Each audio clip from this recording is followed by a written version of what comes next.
Oui les amis, bonjour, bonjour, j'espère que vous allez bien. Pour ma part, ça va. Je viens de tomber sur une vidéo qui relaie ici en live. En live, c'est en fait une conférence débat qui avait lieu dans les réseaux sociaux, précisément à TikTok, où les gens de la basse, le live était présidé ici par un certain Gignac, qui est de la basse aussi, ces gens qui soutiennent le MRC.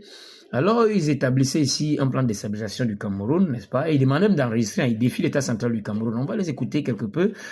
Et je crois qu'il faudrait vraiment qu'on dénonce ça parce que c'est assez grave. C'est assez grave parce que hier encore, je découvrais, et je l'ai même fait dans une de mes vidéos, j'ai découvert avec preuve à l'appui que les accords qu'Aïdjo avait signés qui ont plombé l'avenir des Camerounais. Si aujourd'hui les Camerounais souffrent, c'est à cause de ces accords-là.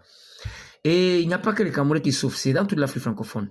Où le général de Gaulle, lorsqu'il donnait l'indépendance, l'absolue indépendance aux pays francophones, les avait figés dans les accords d'exploitation où le système éducatif était complètement hypothéqué, où les richesses minières appartenaient à la France, où on nous a imposé aux Français une monnaie d'exploitation et d'appauvrissement, où on n'avait pratiquement pas de liberté politique et même de liberté économique, où c'est encore la France qui nous imposait le matériel militaire, nous maintenant dans un statut de pays sous-équipé. On s'est donc retrouvé dans une série de souffrances que beaucoup de Camerounais ne supportent pas et n'arrivent pas à comprendre. Alors, j'ai donc découvert en démontrant tout à l'heure, en démontrant à partir des recherches que j'ai faites hier, que le président Biya sort de ces histoires. Parce que ces accords se périment en 2019 et pendant toute une année, les hommes politiques français essayaient de convaincre le président Biya pour qu'il renouvelle ça. Il a refusé de renouveler.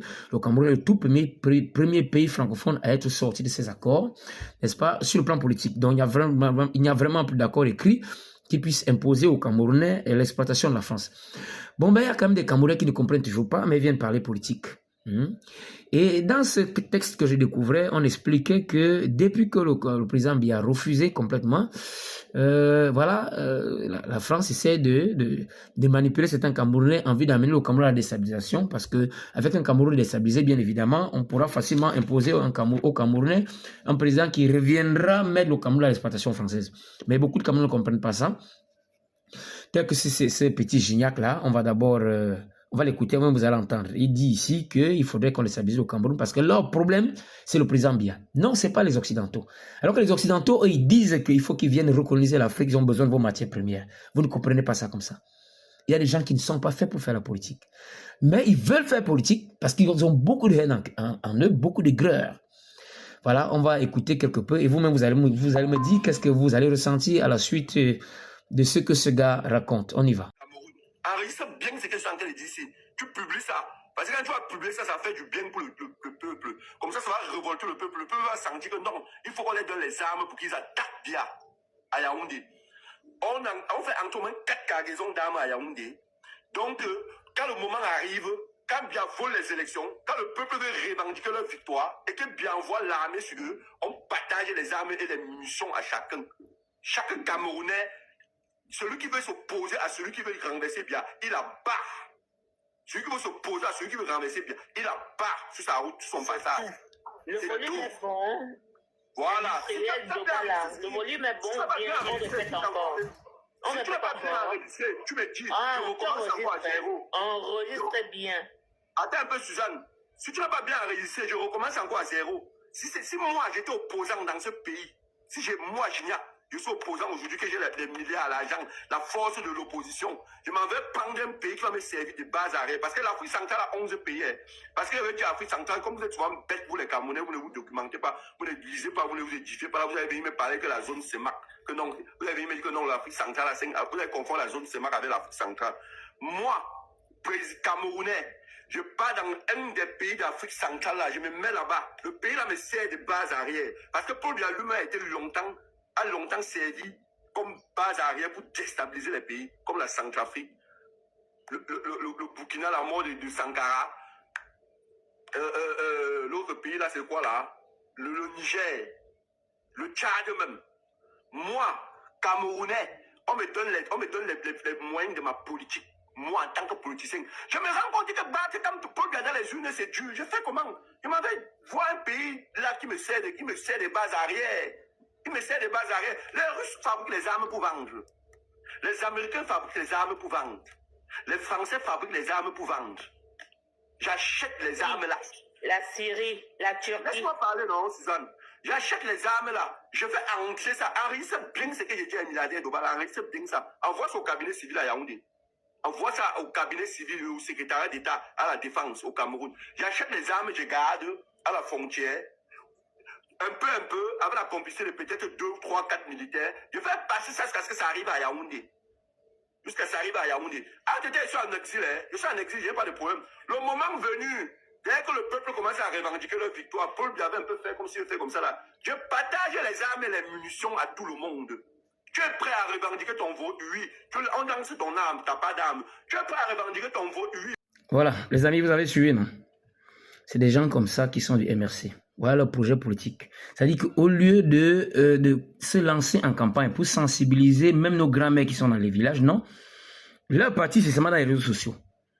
Des gens comme ça veulent que les Occidentaux les aident à venir déstabiliser le Cameroun. Ils n'ont pas un argument, ils n'ont pas un projet politique sérieux, non. Qu'est-ce qu'ils proposent pour lutter contre le chômage? Rien. Qu'est-ce qu'ils proposent pour sortir du franc CFA? Rien.